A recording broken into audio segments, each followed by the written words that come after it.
Hello everyone, this is Toby with Birdsong Studios. How are you all doing today? Thank you so much for joining me here on the channel. I greatly appreciate your time, your attention, and your openness to these messages. Please excuse my congested voice. However, we have an upcoming lunar eclipse in the sign of Libra. Actually occurs tomorrow, March 25th. And there was a message that came through about this eclipse window beginning tomorrow. Actually, I feel like the energy of it we were feeling a week ago, at least a week ago, but there was a big surge of it about a week ago. And it continued to build through the equinox. And so this is the message that we have around the eclipse portal. And this is a message from the Sirians. I will read this to you, and then I'm going to do a bit of a reading around it as well, and around the eclipse. We are entering into the eclipse portal, and anything, anywhere, any aspect of life you have not believed to be altered, healed, constructed through the energetic tools you have learned will be revealed. The separation will be revealed. Any aspect of life out of balance in this way, either too heavily weighted towards the etheric or the earthly plane, will be made clear to you. Humanity is meant to reside in multidimensionality. Humanity is designed to reside in your physicality and the higher dimensions, to be within and beyond the physical density simultaneously. Wherever that balance point has not been practiced and integrated will become clear to you in the coming weeks.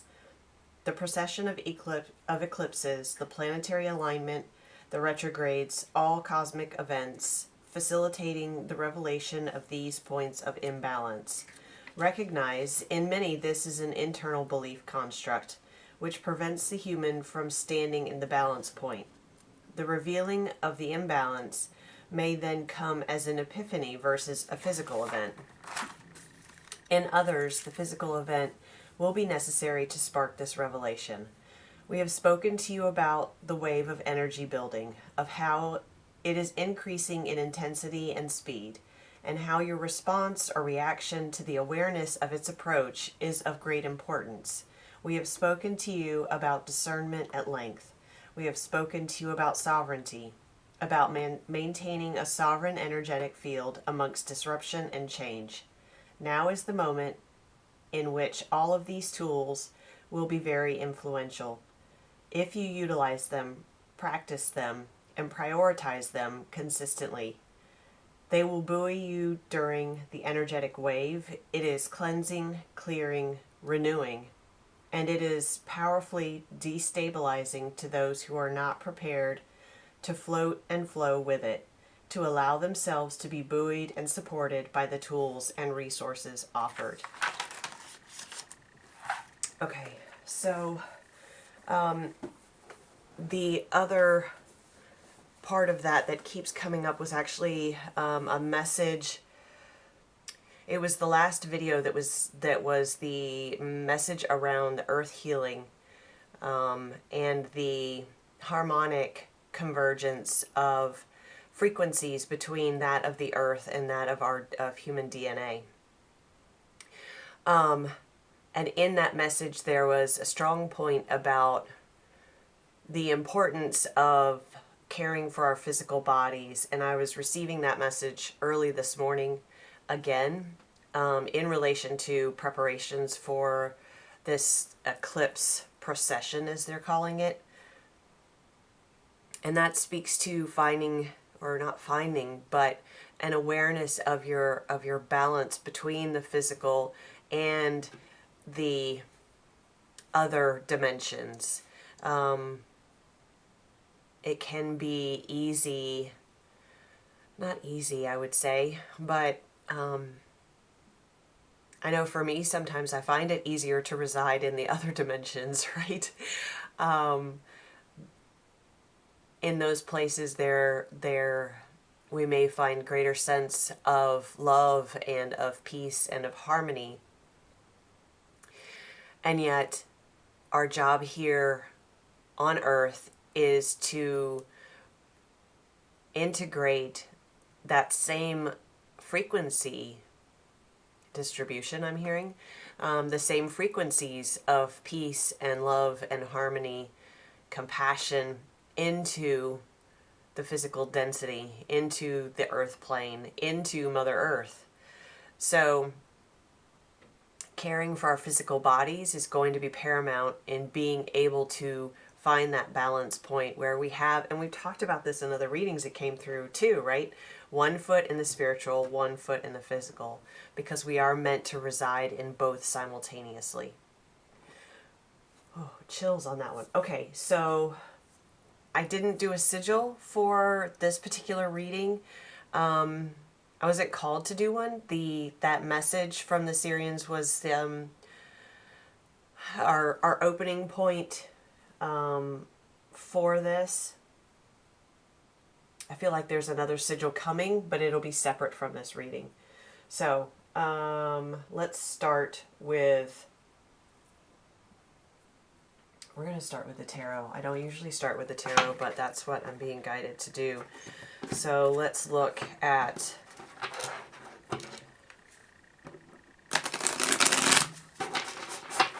that point of balance. We're going to look at, this is, I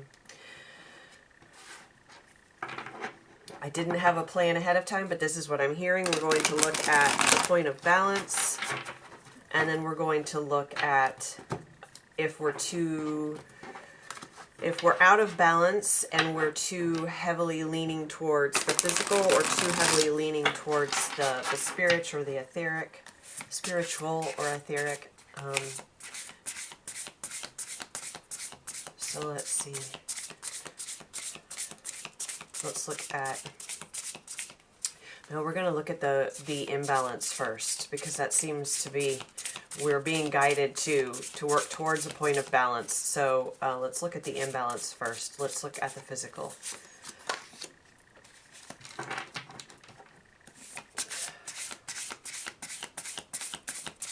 And the Nine of Wands.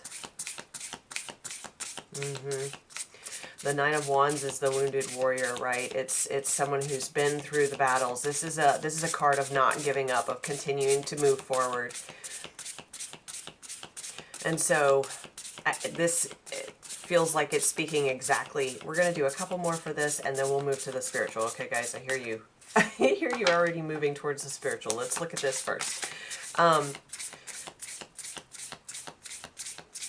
So this speaks to that what came through right after I read the message was that, yeah, sometimes it's easier. We've become adept at residing in other dimensions, right? And as I feel I'm speaking and reading for Lightworkers and Starseeds and Wayshowers, shadow workers, it can be more comfortable to be in those other realms. But we're meant to bring the information we gain there into this physical plane. That requires us to be present in the physical. Look, see the world. I didn't even look at it before I said that. Because this is, we're moving into this cycle of, oh my gosh, wow, so many chills, and I like this flood of energy. This is where we find completion, and what we need to literally bring what we found in those other realms. And what we've learned, the tools that they spoke of, the Sirians spoke of, all the tools we've gained, we have to be able to bring those forward into the new world, into the new earth. To do so, we have to begin implementing them in the old earth, right? We have to be able to bring them into this earth. If we keep moving, if we focus too far forward, then we're missing our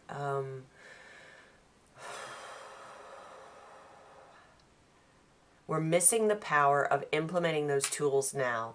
We're always, if we're looking forward, then we're not recognizing the ability of implementing those things right now, of the power that has in healing the world and allowing all of us to move into the new earth. What do we have here? Justice. Dude, oh my gosh, you guys. Justice is Libra. And this eclipse is in the sign of Libra. This is the balancing, and this is what I was just speaking about. It's being able to take the tools, and they keep correcting me. It's not being able, we are already able. It's making the choice to bring these tools into our everyday lives and into our everyday relationships. It is so important that we find the balance point, the black and the white cat, right? The balance, just as we've worked to balance our shadow with our light with our shadow, through this healing journey, this process of learning about ourselves, of loving ourselves, of finding compassion and forgiveness, awareness, acceptance, right? All those things. We've done this for ourselves. We've reached a point of completion with that now, right? Now, certainly. Okay, I can hear the commentary. Yes, it's a lifelong process, but we also need to recognize that if we forever believe that that there's more to be healed before we can teach what we've learned, then we'll never teach what we've learned. It's to step into the empowerment that comes from the process we've been on, from learning all that we have learned through this balancing within ourselves, and now sharing that out with others. That is seeding it, and seating, S-E-A-T-I-N-G, and seeding, S-E-E-D-I-N-G, that into the physical world, into the 3D. Yeah, the 3D is not comfortable in many of us, or the 4D, okay? I know a lot of us are already in the 4D, but bringing it into those spaces and allowing ourselves to be in those moments of the present, of the now, of our feet on the earth, of being in connection with another physical being. And yes, it's always energetic, but recognizing the value of the physical touch, of the eye contact, of the being present in our focus, and being present just as we do with Mother Nature, right? Everything is energy. So yes, of course we're connecting to Mother Nature and to all of her beautiful beings and creatures energetically, but we are most grounded when we are in nature and in connection with nature, right? Because we're not only energetically connecting, we're physically connecting as well. We're feeling it in our physical bodies. And so now it's time for us to recognize that we need to do that with all of the tools and skills and gifts that we have uncovered, that we have learned, that we have mastered, and allowing ourselves to step into that empowerment and allowing ourselves to bring that into our physical experience, to share it with others from that physical experience. Because I feel that when we do that, then we open up the audience, that when we allow ourselves to have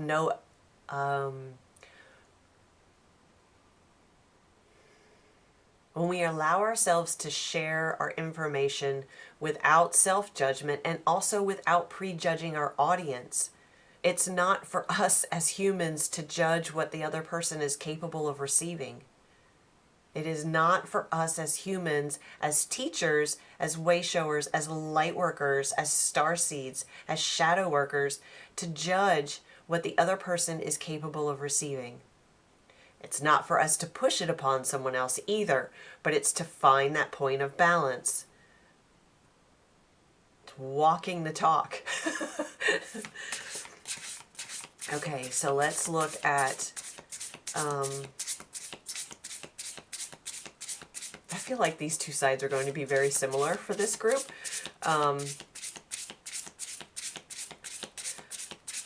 So interesting. It's actually the opposite. That's really interesting. So we were looking at how we're not weighted heavily enough, or not, we're out of balance in the physical. So now let's see how we're out of balance in the spiritual. So we would be too much in our physical. Yeah, look at that. High Priestess. Can you see that? Yeah, you can see that. So when you find yourselves in points in time in life when the 3D is overwhelming you, or you feel like you're too heavily in the 3D and maybe feeling a little disconnected from your spirituality, from the higher dimensions. Oh my gosh, look at this. It's to tap back in and recognize, look at how quietly and serenely and confidently that tiger is. So the High Priestess doesn't shout, right? So it's to recognize that even when you are in a lot of 3D or 4D experiences, you're very, very much in the physical and you're working through things on the physical level, to recognize that the High Priestess within you, the magician within you, still is present. And she or he does not need to shout. You don't need to shout. But it's for you to have that knowing and that trust and that confidence to know that it is always there. What is required is for you to tap into it, for you to be in a state of stillness. It's for you to prioritize that, as the Sirians were talking about in our message. To prioritize the tools, the gifts, the knowledge, the skills that we have learned. So it's for you to make that choice to sit with your magic globe here. But to sit in that power and to know that, again, it doesn't have to shout, it doesn't have to roar. And that doesn't make it less valuable or viable. It doesn't make it less potent, powerful, or impactful. That by you being in the energy of the High Priestess, in the energy of you, of your knowing, of your tools, of your gifts, that you are sharing that information with those around you. So now we have the Mother of Pentacles, the Queen of Pentacles, very grounded energy, very earthy energy, also very compassionate energy. So again, it's moving in the physical, and if we're feeling too much in the physical density, it's allowing the energetics of it to work for you too, to work with you, to not create a sense of, or a blockage through your mental process that tells you that because you're not roaring, because you're not being loud necessarily in those instances, that you don't have an impact. You do. So we have both sides here.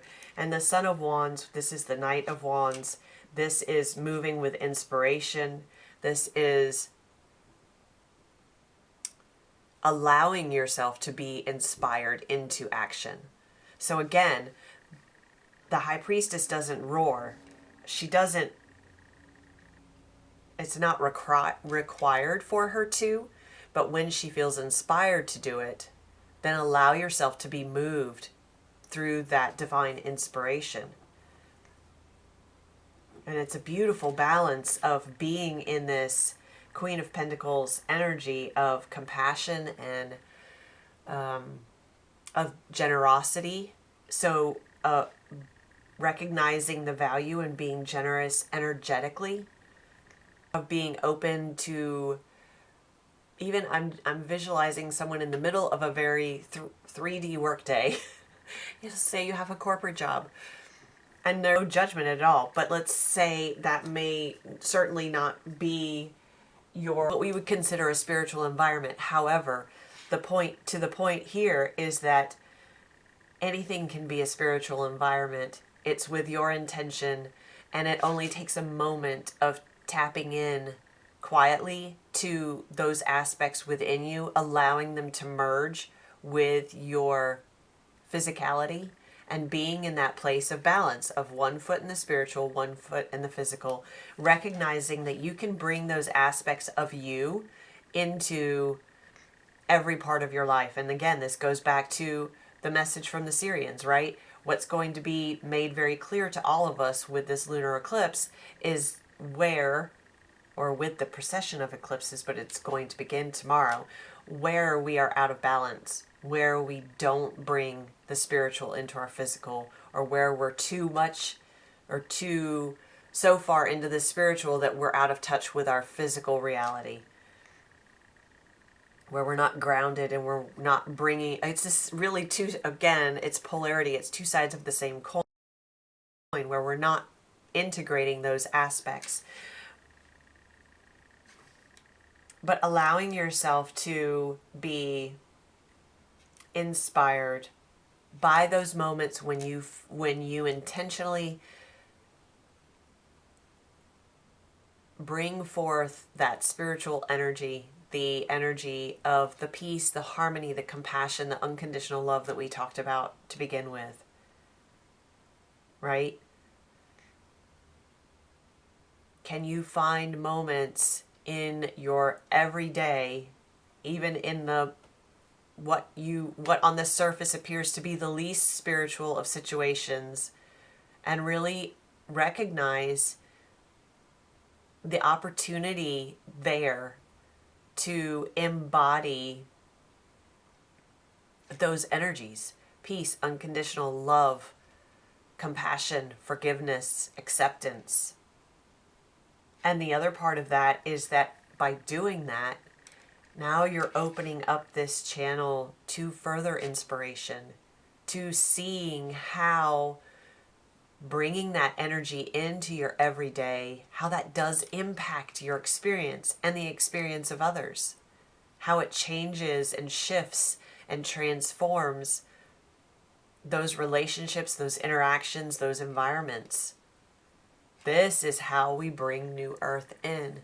It's not, yes, there can be massive, massive external experiences that happen that are destabilizing, as the Sirians talked about, that create this rush of change. Just as important are the, and even more important are the everyday interactions and the everyday merging and integration of those energies of peace and harmony and compassion and unconditional love into every day, every moment, every experience, every interaction. This is how we shift. And you know, the more of us that do that on a regular basis, the less of a need there is for those massive destabilizing events. Okay, let's see. Let's look at, I'm just going to do a couple of, let's do an oracle for each one, and then for the balance point, and then we're going to wrap it up.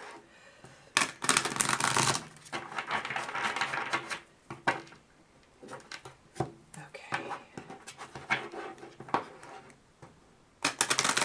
Thanks for bearing with the congested voice. I appreciate it. The pollen is... Oh, I'm so grateful for an early spring, though. It's really beautiful. This is just I suppose, a necessary byproduct for me and many of us. Okay, so let's look at this.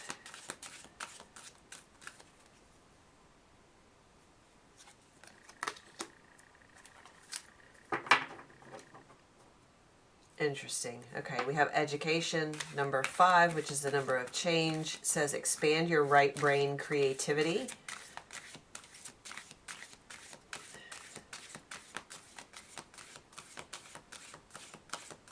Oh, we're going to do one for the spiritual.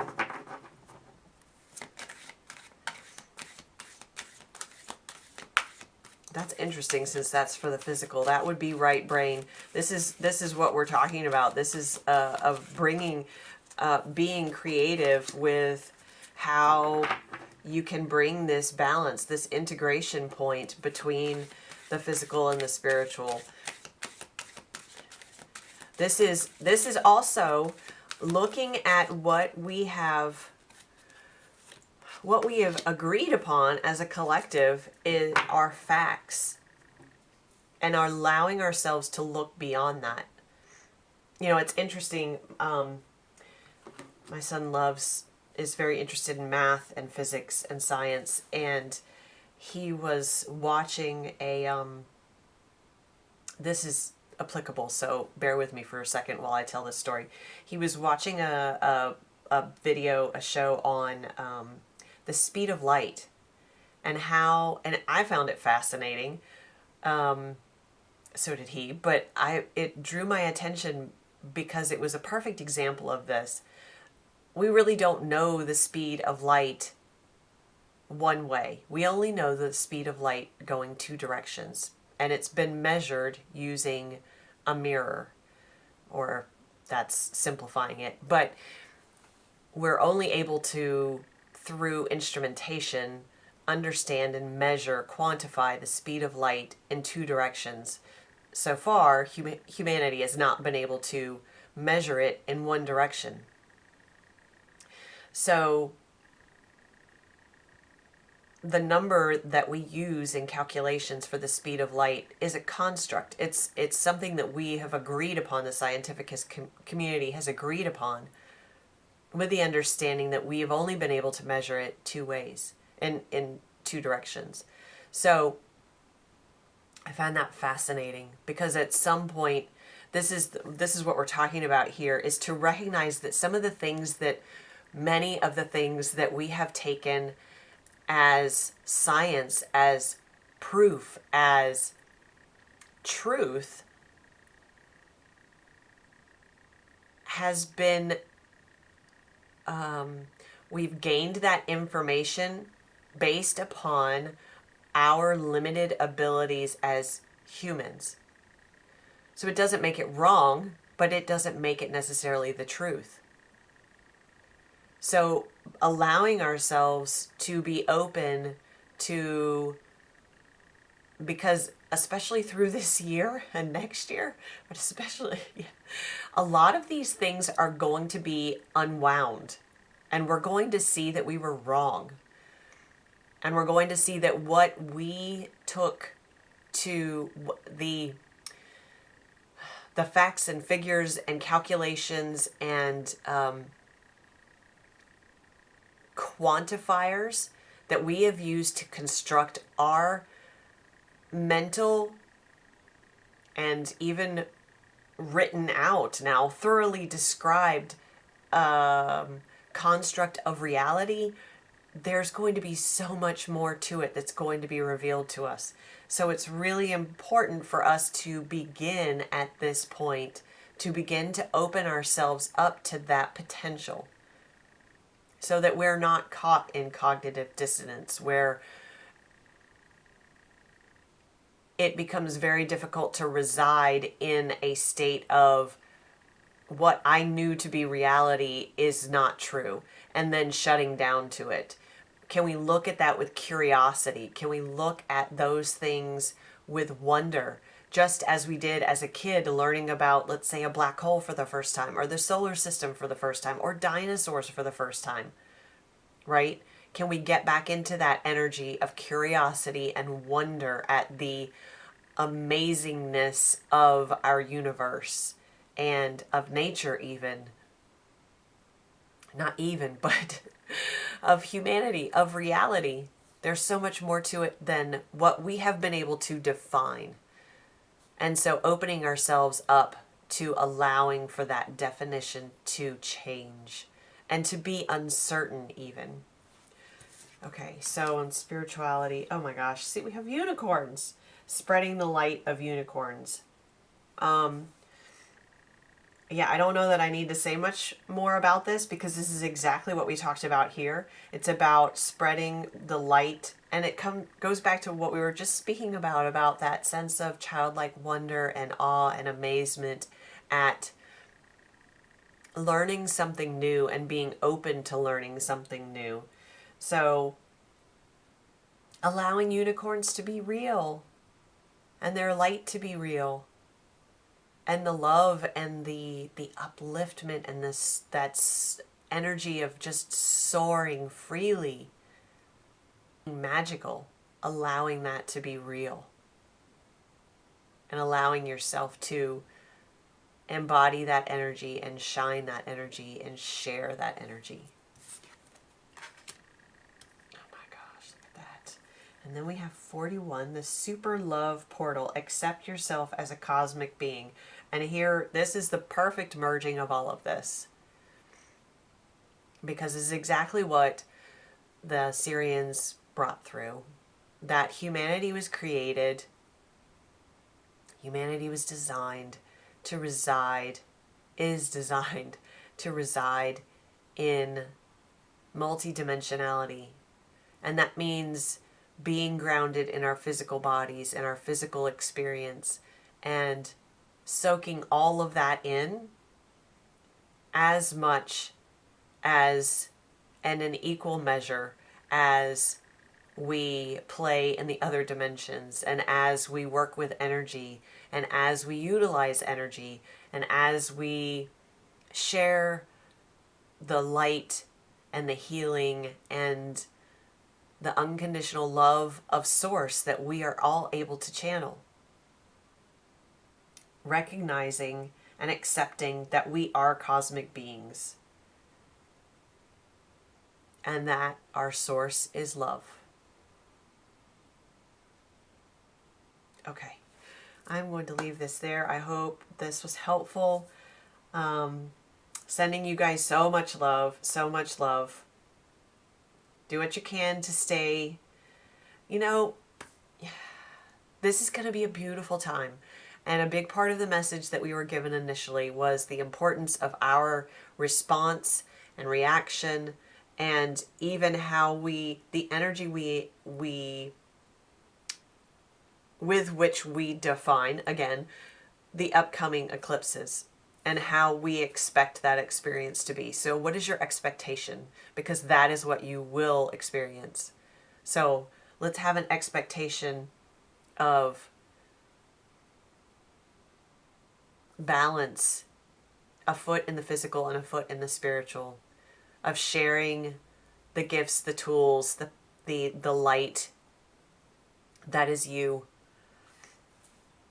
that comes from what you've learned, and allowing it to ripple out through the collective. Okay. Big love to you guys. I will be back soon.